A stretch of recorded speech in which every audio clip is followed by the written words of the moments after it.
you know, lane management is pretty critical. What goes through your mind? What do you like to do in order to keep your lane working well? Well, you know, a lot of it, so much of that right there was set up by a nice start, hitting the line at pace relative to the guys around me. And, you know, as much as anything, in particularly in the Farr 40 fleet or any larger fleet where you're going to have 25 or more boats, the lane management's dictated first by the guys around you, and secondly, we try very hard to sail by ourselves, because that allows us to determine the pace that we want to go, whether we want to go fast or you're always obviously trying to go fast, but in certain situations you're going to sail different speeds given the conditions. And so the way this is shaping up is actually pretty nice, because right now we're only really being controlled by the two boats to windward of us. So it's shaping up nicely for us. Okay, let's play it a little bit more, Steve.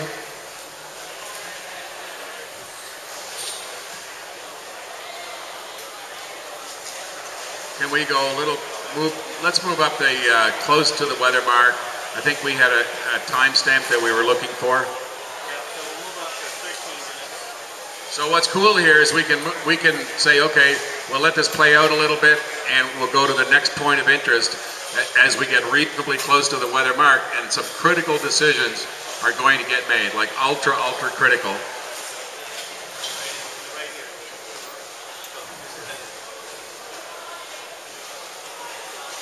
Is that where we are? Okay, let's zoom in a little bit. Okay, so tactical team here. You guys have done a nice job, obviously, on Alinghi. You've got 4 boats on your right. You got a great big huge hole off to leeward, and somehow your crystal ball was pretty good on hanging that right ear, getting off to the right early. That's looking okay. Hey Larry, it's not all lost, buddy. Larry's on sled. As you can see, Larry's hanging on by this skinny, itty-bitty little lane there, eh, Larry? Yeah, again, I think that our lane management's not perfect there. Probably not sure of the sequence of when the boat ahead of us tacked, but you can see it's a very fine line for us, but it looks like we've kind of worked the side of the course okay, so we might be actually gaining here. Steve, do you think we can find twins somehow?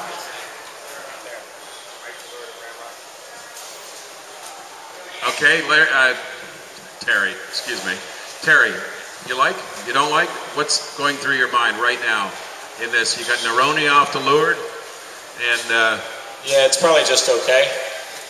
I mean, you know, if you'd like to be a little more bow out on the ramrod, you know, you'd have to assume from that snapshot right there that when ramrod tacked, either we tried to lead bow him and didn't do a very good job of it, or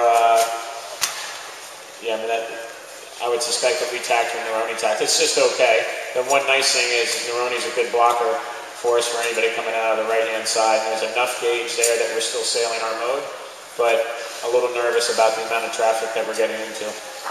Hey Terry, I noticed that you're going 6'8" and the ramrod's going 6'7". Yep. What would you be saying to your helmsman? Would you like the 6'8s, or are you give a different number? Yeah, you know, my biggest concern right now is Neroni and Kokomo.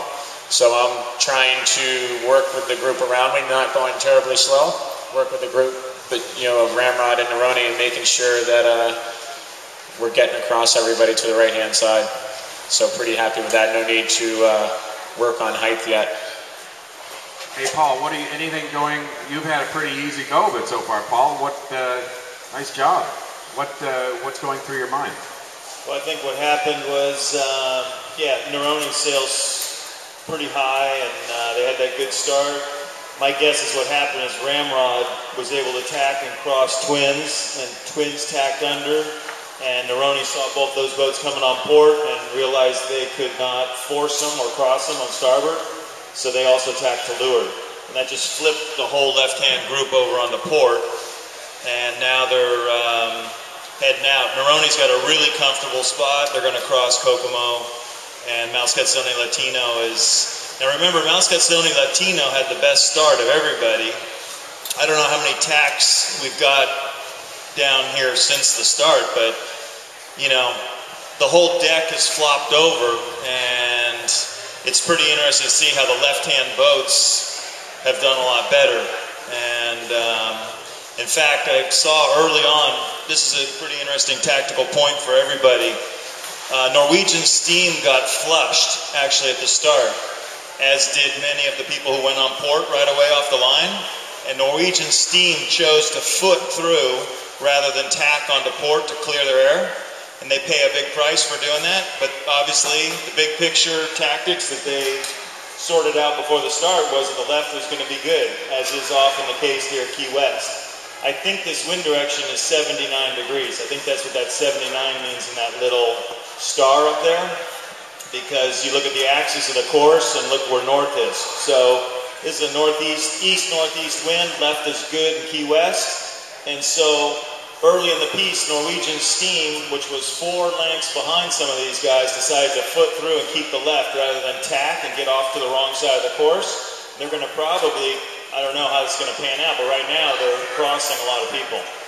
So anyway, my boat, the purple boat's in a pretty comfortable spot there. Bow to bow with the guy to leeward of them, and forward on the others. I don't know how much time's left, but I would be pretty certain that it's going to be hard to get ahead of Twins and Ramrod out of this position. So that was